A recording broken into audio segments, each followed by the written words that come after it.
RECT ടെക്കിൻ്റെ പുതിയൊരു വീഡിയോയിലേക്ക് എല്ലാവർക്കും സ്വാഗതം. ഇന്നത്തെ ദിവസം റെഫ്രിജറേഷൻ ആൻഡ് എയർ കണ്ടീഷൻ ഫീൽഡിൽ ഉപയോഗിക്കുന്ന ഷട്ട് ഓഫ് വാൽവുകളെ പറ്റിയാണ് ഡിസ്കസ് ചെയ്യാൻ പോകുന്നത്. ഇവിടെ കാണിച്ചിരിക്കുന്നത് ഇത്തരത്തിലുള്ള ഒരു ഷട്ട് ഓഫ് വാൽവാണ്. റെഫ്രിജറേഷൻ സിസ്റ്റങ്ങളിൽ റെഫ്രിജറന്റ് ഗ്യാസിൻ്റെ ഫ്ലോ കൺട്രോൾ ചെയ്യാൻ വേണ്ടിയിട്ടാണ് ഇത്തരത്തിലുള്ള വാൽവുകൾ ഉപയോഗിക്കുന്നത്. സാധാരണയായിട്ട് ഇവ നിർമ്മിച്ചിരിക്കുന്നത് കോപ്പറിൻ്റെ ഒരു അലോയായ ബ്രാസ് കൊണ്ടാണ്.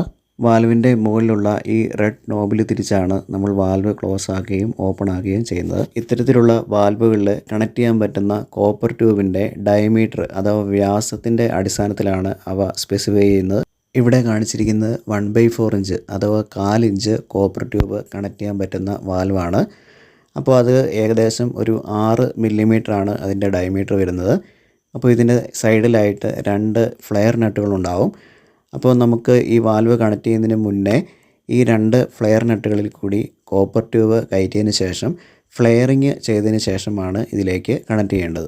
അപ്പോൾ വാൽവിൻ്റെ 2 സൈഡിലുമായിട്ട് ഫ്ലെയർ നെറ്റ് കണക്ട് ചെയ്യാൻ പാകത്തിൽ ഫ്ലെയർ നെറ്റിൻ്റെ ഉള്ളിലെ ത്രെഡിന് മാച്ചാകുന്ന പോലെ ഇതിൻ്റെ 2 സൈഡിലും ഇതുപോലെ ത്രെഡുകളുണ്ടാവും. വാൽവിൻ്റെ താഴ്ഭാഗത്ത് ഒരു ആരോ മാർക്ക് കൊടുത്തിട്ടുണ്ട്. അപ്പോൾ ഇത് കണക്ട് ചെയ്യുന്ന സമയത്ത് ഈ റെഫ്രിജറന്റ് ഗ്യാസിൻ്റെ അല്ലെങ്കിൽ ലിക്വിഡിൻ്റെ ഫ്ലോ എന്ന് പറയുന്നത് ഈ ആരോ മാർക്കിൻ്റെ ഡയറക്ഷനിലായിരിക്കണം. അതുപോലെ തന്നെ വാൽവിൻ്റെ നോബിൻ്റെ മുകളിലും വാൽവ് ഏതൊക്കെ ഡയറക്ഷനിലേക്ക് തിരിച്ചാലാണ് അത് ഓപ്പണും ക്ലോസും ആകുന്നത് എന്നും കൊടുത്തിട്ടുണ്ട്. അപ്പോൾ ഈ ഡയറക്ഷനിൽ അഥവാ ക്ലോക്ക് വൈസ് ഡയറക്ഷനിൽ തിരിക്കുകയാണെങ്കിൽ വാൽവ് ക്ലോസ് ആകുന്നതായിരിക്കും. ഇവിടെ കാണിച്ചിരിക്കുന്ന പോലെ വാൽവ് ആൻറ്റി ക്ലോക്ക് വൈസ് അഥവാ നേരത്തെ തിരിച്ചതിൻ്റെ ഓപ്പോസിറ്റ് ഡയറക്ഷനിലാണ് തിരിക്കുന്നതെങ്കിൽ വാൽവ് ഓപ്പൺ പൊസിഷനിൽ ആകുന്നതായിരിക്കും. അപ്പോൾ ഇവിടെ കണക്ട് ചെയ്യുന്നത് ഒരു 1/4 ഇഞ്ചിൻ്റെ കോപ്പർ ട്യൂബാണ്.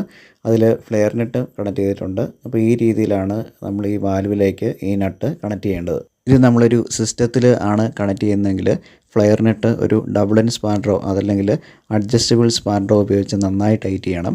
അല്ലെങ്കിൽ ആ ഫ്ലെയർ നെറ്റിൻ്റെ ഇടയിലുള്ള ഗ്യാപ്പിലൂടെ റെഫ്രിജറന്റ് ലീക്ക് ആകുന്നതായിരിക്കും. വാൽവിൻ്റെ അടിഭാഗത്തായിട്ട് 2 ഹോളുകളുണ്ട്.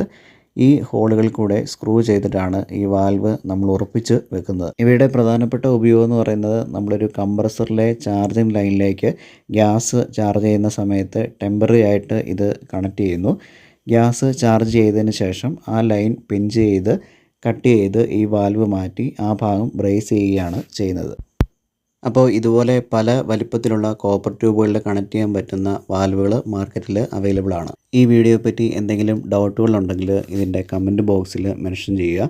കൂടാതെ റെഫ്രിജറേഷൻ എയർ കണ്ടീഷൻ ഫീൽഡിലുള്ള പുതിയ വീഡിയോസിനായിട്ട് ഈ ചാനൽ സബ്സ്ക്രൈബ് ചെയ്യുക.